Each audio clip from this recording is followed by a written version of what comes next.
Hola, soy Angélica Muñoz. Es un gusto saludarte. Bienvenida a la cápsula de inteligencia emocional y primeros auxilios psicológicos, un tema del cual se empieza a hablar a partir de los años 90. Para comenzar, te dejo el siguiente caso. Miguel es catalogado como uno de los estudiantes más populares en el colegio. Es carismático, simpático, atento e inteligente. Luis, por el contrario, es un alumno que se le ha visto en varias ocasiones llorando en el baño. Generalmente pregunta lo mismo unas 3 veces en clase, para hacerse el gracioso. Los profesores han dicho que le gusta llamar la atención. Un día después de clases, estaban jugando fútbol en la cancha. De pronto, Miguel intentó hacer una chilena. Cayó mal y se luxó el brazo. Algunos de sus compañeros corrieron a buscar al coach. Otros quedaron en shock, entre ellos Luis. Se quedó pasmado sintiéndose culpable, pues fue él quien había retado a Miguel para hacer la chilena. Tenía miedo. En cuestión de segundos pasaron por su mente infinidad de preocupaciones. Pensaba, ¿y si no se cura? ¿Y si me corren? ¿Me va a dejar de hablar? Es mi culpa. En eso, llegó corriendo el coach de fútbol. Inmovilizó a Miguel sosteniendo el brazo con un suéter y colocándose en su espalda para darle soporte. Al mismo tiempo, marcaba a los papás del chico para informar del incidente, mientras esperaba la enfermera del colegio. De pronto, Luis comenzó a llorar y a temblar. Empezó a decir una y otra vez, ¡es mi culpa, es mi culpa! Se golpeaba las piernas y el cuerpo sin parar de llorar. Era tanta su crisis que el coach también empezó a temblar. Con una cara de angustia, estrés y miedo, le gritó a Luis, ¡cálmate ya! No es tu culpa. No es posible que en una crisis así intentes llamar la atención como siempre. Deja de llorar y haz algo útil. La inteligencia emocional parece lejana cuando nos enfrentamos a este tipo de crisis. Pregúntate, ¿alguna vez has presenciado una crisis en la escuela? ¿Qué sentiste? ¿Cómo sueles reaccionar frente a las crisis? ¿Te desbordas, te contienes? ¿Reaccionas de manera desproporcionada como el coach? ¿O simplemente ignoras lo que sucede y pasas de largo con indiferencia para que alguien más se haga cargo? Como formador, se es gestor de crisis constantes, mismas que llegan a ser calamidades en la vida emocional. Estas pueden generar en nosotros ansiedad, nerviosismo e incluso agresividad, como en el caso mencionado. La capacidad de manejar adecuadamente las crisis comienza siempre con la capacidad de manejarse a sí mismo.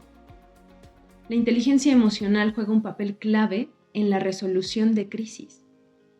Debe ser la aptitud maestra que guíe nuestras acciones, ya que nos permite tomar conciencia de nuestras emociones, comprender los sentimientos ajenos, tolerar las presiones y frustraciones y responder de manera adecuada. Daniel Goleman define la inteligencia emocional como la capacidad de reconocer, comprender y gestionar nuestras propias emociones y las de los demás. Se compone de 5 competencias clave: autoconciencia, autorregulación, motivación, empatía y habilidades sociales.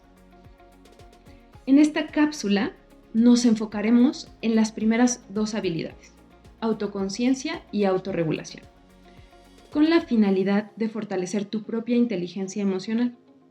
Además, conocerás algunos principios de los primeros auxilios psicológicos, es decir, aprenderás a estabilizarte para ser un corregulador, evitar que el cerebro emocional tome el control y así intervenir de manera efectiva en situaciones de crisis.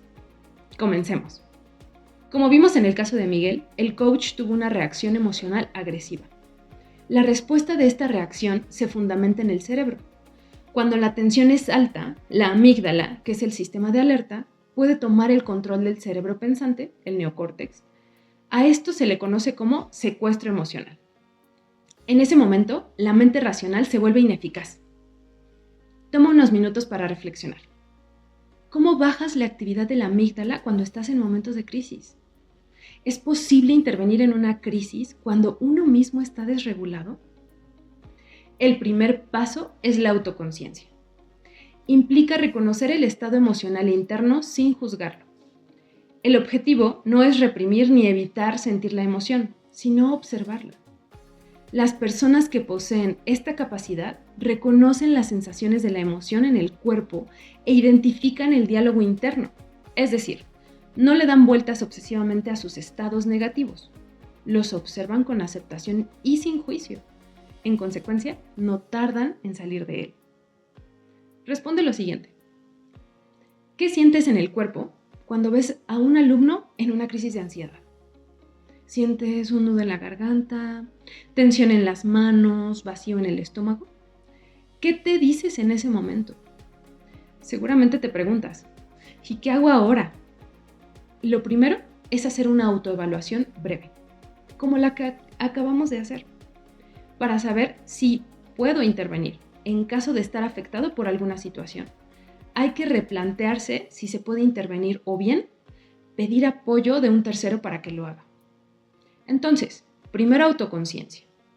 Toma unos segundos para identificar qué sientes y en qué intensidad. Después, aplicamos la segunda habilidad de la inteligencia emocional, que es autocontrol o autorregulación, la cual ayuda a nivelar la intensidad de una emoción para reaccionar de manera oportuna y correcta. Detenerse a respirar es fundamental para el proceso de regulación, ya que es una herramienta fisiológica directa que calma el sistema nervioso, permitiendo que la parte racional del cerebro recupere el control. Por ejemplo, la respiración en caja, donde tienes que inhalar durante 4 segundos, sostener el aire por 4 segundos, exhalar en 4 segundos y quedarte sin aire por 4 segundos. Esto lo puedes hacer de 1 a 5 minutos. Bien, una vez que eres autoconsciente y has regulado tu respiración, es hora de intervenir en la crisis que se suscite. Para ello, te dejo algunos tips de primeros auxilios psicológicos que te ayudarán a intervenir y así evitar caer en reacciones agresivas. 1. Refleja y modela calma. Acércate con una postura relajada. Transmite confianza. 2. Escucha activamente. Da espacio para que la persona relate, sin presión y de forma espontánea. Guarda silencio, permanece a su lado, ocupa el reflejo simple. Si dice, no sé qué hacer en este momento, tú solo parafrasea lo que menciona. Escucho que no sabes qué hacer en este momento. 3. Reentrena la respiración. Dedica un corto espacio para entrenar la respiración a la persona que está en crisis. Puedes ocupar la respiración en caja. 4. Categoriza necesidades. Ten paciencia para guiar a la persona en las necesidades que tenga en orden de prioridad o urgencia. 5. Busca redes de apoyo. Pueden ser amigos o familiares de la persona. 6. Orienta y psicoeduca. Una vez que se haya tranquilizado y haya salido de la crisis, establece un plan de acción que le apoye después. En esta cápsula vimos la importancia de la autoconciencia y la respiración como primeros pasos de la inteligencia emocional, mismas que nos llevarán a intervenir adecuadamente en situaciones de crisis. El carácter, la moral y la capacidad de actuar correctamente se asientan en la habilidad de regularse a sí mismo. En el apartado de recursos, te dejo una lectura sobre inteligencia emocional, además de un documento donde hallarás más herramientas para la intervención en crisis. Por último, en la siguiente cápsula conocerás más sobre la comunicación asertiva, una habilidad fundamental de la inteligencia emocional. Nos vemos pronto.